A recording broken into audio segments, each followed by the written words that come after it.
Hi folks, Fred Golofaro here for the Fisherman magazine with our weekly video fishing update. The weather continued to frustrate anglers again this past week as a heavy dose of wind through the weekend kept pretty much everyone tied to the dock. Apparently, Captain Anthony Gillespie of the Captain Lou fleet did squeeze in his extended king cod trip on Saturday despite the rough conditions. The boat finished up with about 20 cod, some ling, and a few pollock. On a positive note, the striper season on the Hudson River above the George Washington Bridge opened on Sunday, and the state will be making its first rounds of trout stocking within the next week or so. Both these events should result in an increase in angler effort and hopefully generate some positive fishing reports.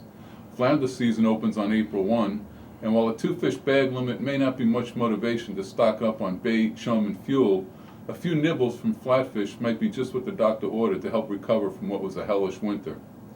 While the fishing scene remains quiet, the same can't be said for fisheries management. Just when we thought things were somewhat set for fluke this season, in comes another curveball.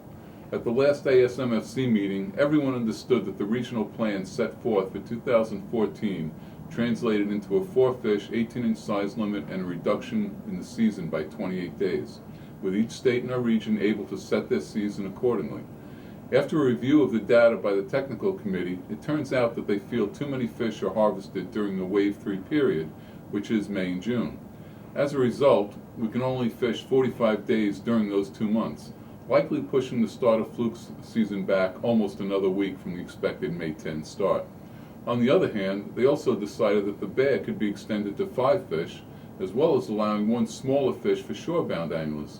While that may sound good initially, it does increase the risk of fishing over our quota, for which we would pay the price next season. Much of how this all plays out will be decided at this week's Marine Resources Advisory Council meeting. Also being addressed at the meeting will be whether or not to extend flounder season through the rest of the year or extend it at all. At that same ASMFC meeting, states were told flounder season could be extended from March 1 to December 31st, providing they maintain the same 2-fish bag limit. Sea bass are also on the agenda, and there's not much hope for improvement there, as it looks like we're headed for a mid-July season opening. On a sad note, we want to extend our deepest sympathy to LIBA President Bill Lemnicki and his family on the sudden passing of his wife Nancy on Friday. Until next week, I'm Fred Golofaro, reminding you that Thursday is the first day of spring and wishing you good health and a successful 2014 season.